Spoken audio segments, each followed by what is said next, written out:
Silence isn't absence, it's a message. We live in a world where we often measure connection by how much someone talks to us, texts us, checks in, or validates us. So when someone goes quiet, especially someone we care about deeply, our first instinct is to panic. We assume we've lost them. We assume something is wrong with us. We assume absence. But what we often fail to realize is that silence itself is a form of communication. It may not be the form we want, but it's a form nonetheless. Think about it. When someone truly wants to keep you in their life, they will find a way to stay present no matter how difficult the situation is. They will fight for clarity, for connection, for resolution. So when someone withdraws into silence, it doesn't mean there's nothing to be said. It usually means there's too much to be said, and they're choosing not to say it. That choice is the message. Silence doesn't always come from a bad place. Sometimes it's confusion. Sometimes it's emotional immaturity. Sometimes it's avoidance. But no matter where it comes from, it always tells you something valuable. How someone handles discomfort, how they deal with confrontation, how willing they are to lean in when things get hard, and more importantly, how much they respect you, your time, and your need for clarity. The hardest thing to do is to not fill in the blanks, to not chase, to not beg for answers or start rewriting your worth just because someone else went quiet. But when you do that, when you resist the urge to make excuses for someone else's lack of effort, you begin to hear the truth beneath the silence. You start to understand that people who care don't leave you wondering. They don't leave you trying to decipher mixed signals. They don't leave you in emotional limbo. So the next time someone goes quiet on you, ask yourself, what is this silence actually saying? Is it saying, I'm overwhelmed, but I'll return when I can? Or is it saying, I don't value this enough to communicate? Is it a pause or is it a period? Because your emotional energy is too valuable to waste on someone who refuses to speak when it matters most. And here's the truth that most people don't want to admit. Silence is a decision. It's a decision not to confront, not to explain, not to show up. And if someone's silence leaves you anxious, unsettled, or doubting yourself, you need to recognize that this is not a space you should fight to stay in. You shouldn't have to argue with someone's silence. You shouldn't have to convince someone to communicate, to be present, to reassure you. You can wait for something better. Silence should not be the space. You should be present to reassure you. You deserve someone who chooses dialogue over distance, someone who understands that even hard conversations are better than no conversation at all. Someone who doesn't rely on disappearing to deal with conflict, because the real measure of connection isn't how someone behaves when things are easy, it's how they show up when it's not. We all crave answers. We all want closure, but sometimes silence is the answer. It tells you everything you need to know about someone's capacity to show up in a relationship.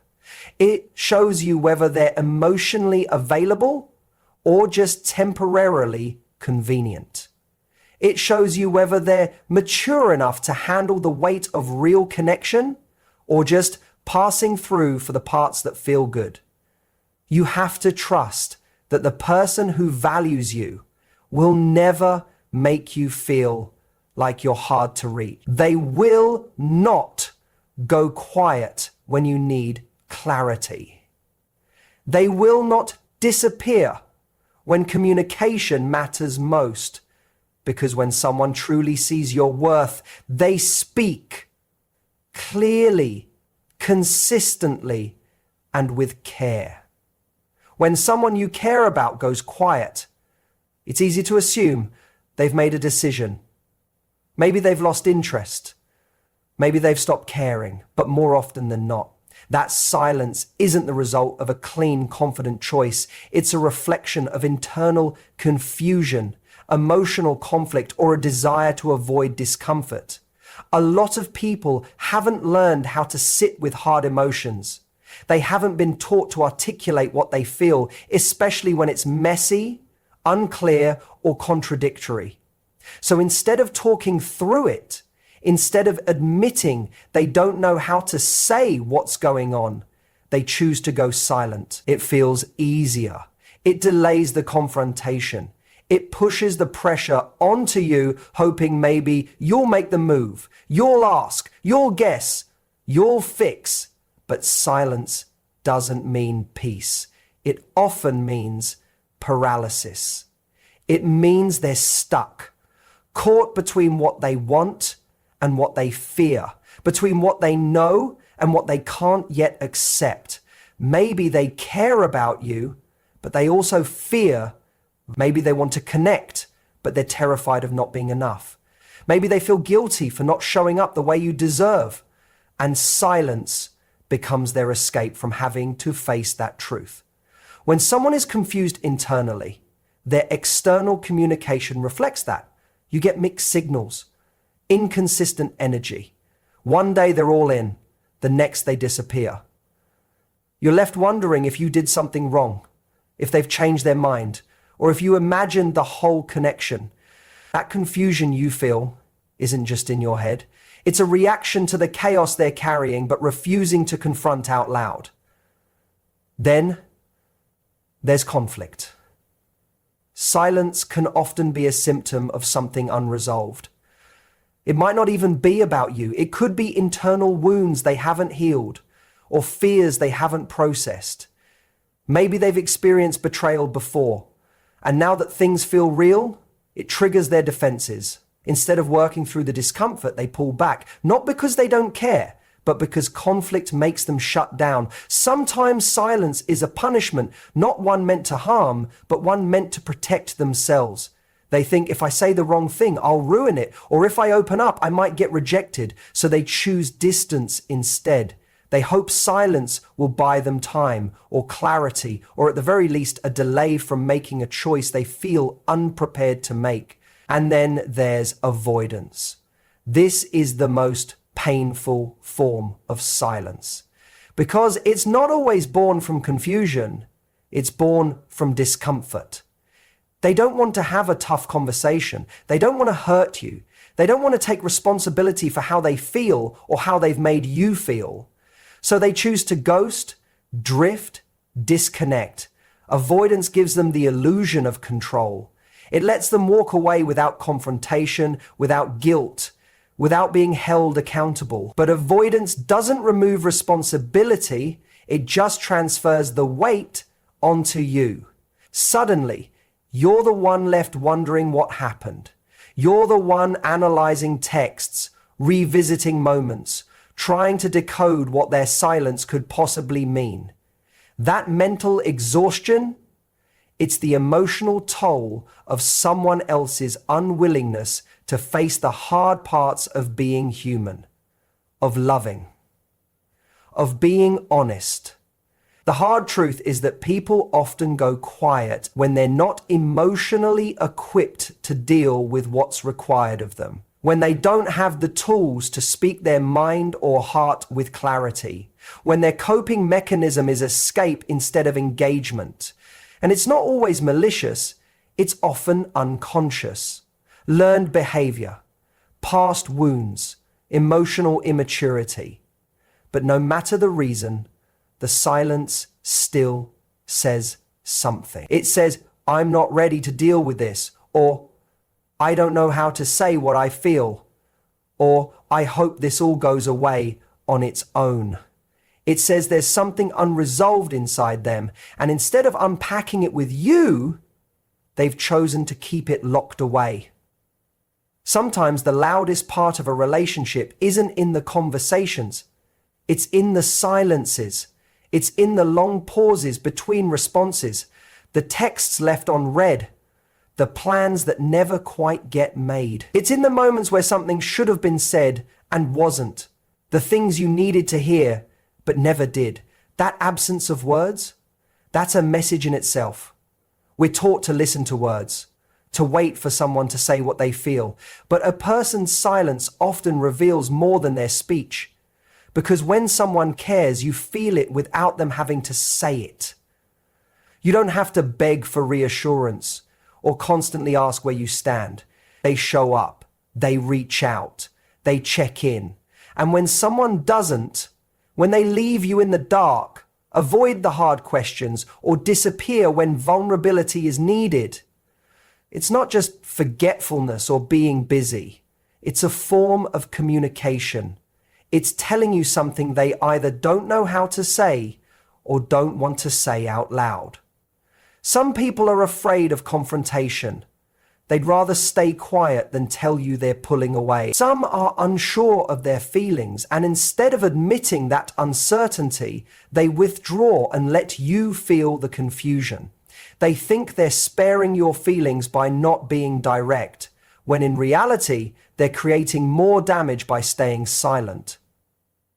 People often assume that if they don't say something, they're not responsible for how it affects you. But that's not true. The things people leave unsaid, those gaps in honesty, the missing explanations, the absence of closure, they leave you carrying the weight. You're left trying to fill in the blanks, making sense of behavior that never comes with clarity. And that's exhausting. Think about how someone treats you when there's tension. Do they communicate? Do they lean in? Or do they disappear and hope time will erase what words should have addressed? When someone consistently avoids the important conversations, when they don't express appreciation, when they never acknowledge hurt they caused, that silence speaks volumes about their emotional availability. It's not just about what they don't say. It's about what they're unwilling to face. The person who stops saying, "I love you" without explaining why is saying something. The person who pulls away emotionally but pretends everything is fine is saying something. The person who leaves questions hanging, never follows through, never asks how you're really doing, those are not just oversights, they're patterns. They reveal comfort zones, fears, priorities. They tell you where you rank in their life, even if they never say it directly. What people don't say often forces you to become the interpreter of their emotions, which isn't fair. You shouldn't have to decode someone else's behavior to feel secure. You shouldn't have to guess whether someone respects or values you. If it's not being said, if it's not being shown, that's already an answer. When you start paying attention to the silences, the skipped apologies, the delayed messages, the lack of interest in your world, you stop clinging to words that were once said but are no longer backed by action. You realize that people may not say, "I'm no longer invested," but you can feel it in the way they stop showing up. You realize that "I don't want this" doesn't always come as a sentence. It comes as distance, disinterest, emotional detachment, not speaking up, not communicating, not engaging. That's not neutral. That's not harmless. That's not passive. It's a form of emotional expression. And often it's louder than anything someone could have put into words, because silence doesn't leave room for clarity. It leaves room for doubt. And that doubt becomes the foundation for mistrust, insecurity, and imbalance. You start to learn the difference between someone who is just quiet and someone who is deliberately avoiding truth, between someone who is gentle with their words and someone who is withholding, between someone who doesn't talk much and someone who is silently creating distance so they don't have to take responsibility. And that distinction is everything, because not everything unspoken is harmless. Silence can feel powerful. It can seem poetic, even profound. In movies and novels, a long pause or a quiet departure is often portrayed as meaningful, mysterious, or emotionally deep. We're conditioned to believe that when someone withdraws into silence, it must be because they're feeling something too big for words, something noble, something heavy, something worth waiting for. But in real life, silence is rarely that romantic. More often, it's confusing, hurtful, and full of unanswered questions. And interpreting it through the lens of fantasy rather than reality can be one of the most painful mistakes we make in relationship. There's a tendency to project emotions onto someone's silence that they may not actually be feeling. You think he's quiet because he's scared to lose me, or she's distant because she's overwhelmed by how much she cares. And maybe, in some cases, that's true. But more often, silence is not depth, it's avoidance. It's emotional hesitation, fear of responsibility, or simply a lack of effort. And if you're not careful, you'll romanticize a form of neglect as a sign of hidden affection. It's tempting to believe the silence is meaningful because that gives you hope. Hope that it's not over. Hope that they'll come back. Hope that the lack of words doesn't mean a lack of care. But when you fill in someone else's silence with your own narrative, you start creating a version of the relationship that only exists in your imagination. You stop seeing what is and start holding on to what you want it to be. Silence can feel intimate, especially when you've shared deep moments with someone before. So when the silence comes, it's easy to misinterpret it as a continuation of that connection, like there's still a bond that words can't break. But silence is not always sacred. Sometimes it's just silence. Sometimes it's just avoidance dressed up as mystery. And if you keep treating it as something beautiful, you risk ignoring the very real lack of communication and emotional presence that's playing out in front of you. You have to be honest about what silence is costing you. Are you spending your energy trying to decode someone who doesn't want to be understood? Are you lowering your expectations, shrinking your needs, hoping that your patience will somehow inspire them to speak? Are you holding on to someone who left just because they didn't say it out loud? Because silence isn't always a cliffhanger. It's often the final chapter. Not every story ends with words. Sometimes the exit is quiet. No closure, no explanation. And when that happens, it hurts. But it also tells you something vital. Someone who doesn't value your need for communication is not someone who can build a real partnership. You shouldn't have to chase clarity. You shouldn't have to guess if you're still valued. You shouldn't have to pretend that someone's silence is some grand emotional gesture when it's actually emotional absence. Interpreting silence wisely means asking hard questions.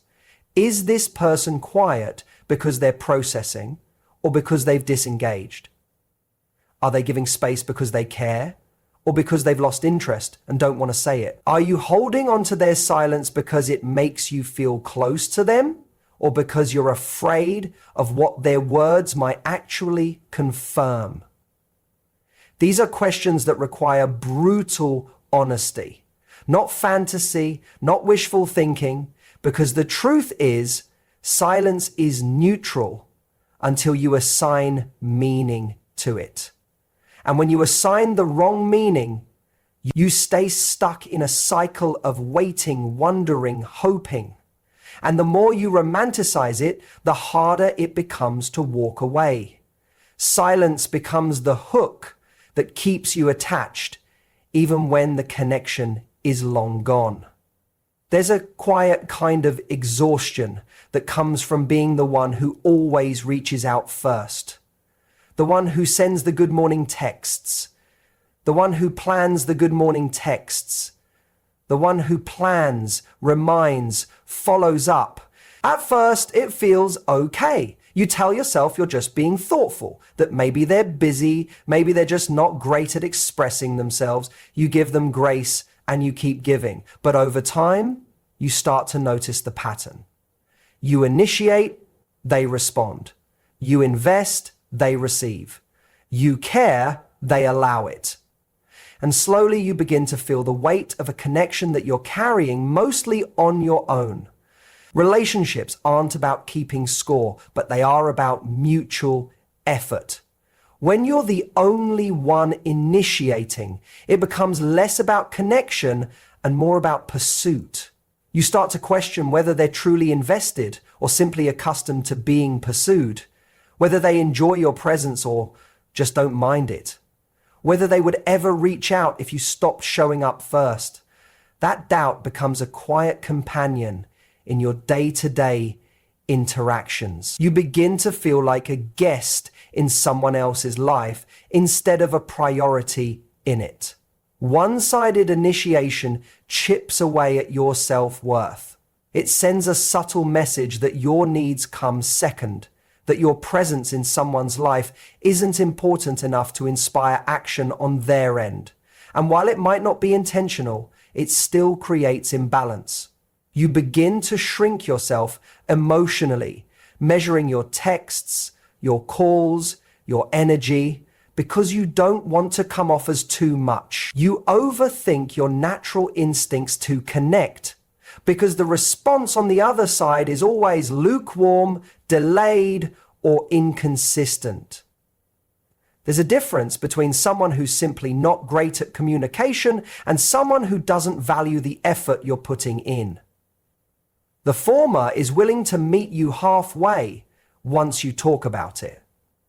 The latter will continue letting you do all the emotional labor because it benefits them. It keeps the dynamic easy, unchallenged. They don't have to risk vulnerability. They don't have to invest. They just have to respond enough to keep you hanging on. Initiation is a reflection of interest, not always in grand gestures, but in small, everyday ways. If someone wants you in their life, you won't constantly have to remind them of your existence. They'll make space for you. They'll check in without being asked. They'll remember what matters to you, not because you demanded it, but because they care enough to pay attention. Effort doesn't require reminders when someone is emotionally invested. Being the only one to initiate also sets a precedent. It teaches the other person that they don't need to try, that you'll always come to them. And that dynamic slowly creates resentment. Not because you're keeping score, but because you're human. Everyone wants to feel chosen. Everyone wants to feel wanted without having to beg for attention or initiate every single moment of connection. There's a moment in every one-sided connection where silence stops feeling mysterious and starts feeling loud. It begins as a space, an unanswered message, a delay in response, a shift in tone. But as time goes on, that silence begins to carry weight. It stretches. It lingers. And eventually, it demands an answer, not from them, but from you. Because when someone stops choosing you through their actions, their silence becomes an invitation for you to finally choose yourself. When someone goes quiet, it leaves you alone with your thoughts. At first, that loneliness feels unbearable. You search for reasons, excuses, loopholes. You wonder what changed. You wonder if you did something wrong. You replay your words, your tone, your timing.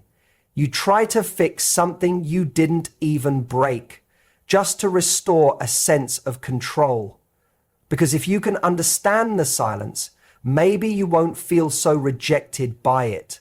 But the truth is, not all silences are meant to be solved. Some are meant to wake you up, to show you where your energy is going and how little of it is coming back, to highlight the imbalance you've been tolerating in the name of hope. Silence strips away the illusions.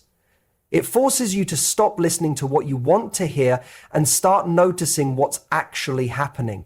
And in that noticing, there's power. Because silence doesn't just create distance, it creates clarity. It shows you who checks in when you go quiet too. It shows you who notices your absence without being prompted. It shows you who values you enough to reach back. And more often than not, silence reveals that you were the one filling all the space, holding all the weight, trying to maintain something that wasn't mutual. There's a kind of peace that comes when you stop waiting for someone to come back and stop coming back to yourself. When you stop reaching out just to feel seen. When you stop overcompensating for someone else's emotional absence. That peace isn't loud, and it doesn't come overnight. It comes slowly, in small choices, in realizing that you don't need to explain why you feel hurt when someone disappears without care, in deciding that your energy isn't free and your heart isn't disposable, in remembering that your value doesn't depend on how someone else fails or chooses not to show up. Choosing yourself doesn't mean you don't care. It doesn't mean you never did. It just means that you're done trying to prove your worth to someone who stays silent when you need clarity. It means that the silence they gave you becomes the space you now use to heal, to grow, to remember what it feels like to be whole without someone else's half effort. You start to take back the energy you spent waiting. You begin to invest it into places that feel safe, into people who don't leave you guessing, into habits that build you instead of drain you. Silence may feel like rejection, but it's often redirection. It's the world pulling you away from someone who wasn't choosing you so you can finally start choosing yourself without guilt. It's life clearing the noise so you can hear your own voice again. The one that says, I deserve more than crumbs. The one that says, I don't need to chase love to be worthy of it. The one that whispers truths you've ignored in the hope that things would change if you just held on a little longer. And when you choose yourself in the face of silence, you take back the narrative. You stop waiting for closure from someone who couldn't give you communication. You stop trying to understand someone who won't offer understanding in return. You stop tying your sense of peace to someone else's presence. You let their silence be what it is, a reflection of them, and not a measure of you. There's a painful truth most people resist when they're emotionally attached to someone. If he cared enough, you wouldn't be left wondering. You wouldn't need to decode mixed signals or replay conversations, searching for hidden meanings in his words or lack of them. You wouldn't need to ask your friends to help interpret his tone, his pauses, his last message. If someone truly values you, you feel it consistently, clearly, and without confusion. It's easy to fall into the trap of justifying someone else's emotional inconsistency. You tell yourself he's busy, overwhelmed, guarded, or bad at expressing feelings. You tell yourself he's busy, overwhelmed, guarded, or bad at expressing feelings. You tell yourself he's busy, overwhelmed, guarded, or bad at expressing feelings.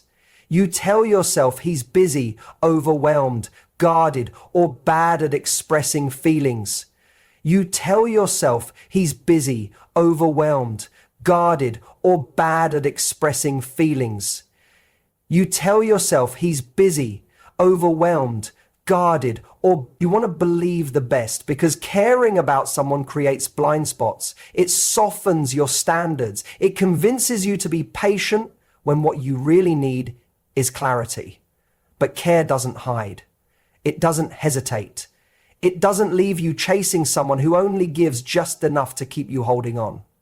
When someone genuinely cares, they don't leave room for you to doubt it. They show up, not perfectly, but with intention. They make the effort. Even if they don't always have the perfect words, They let you know they're thinking about you. They remember the small things,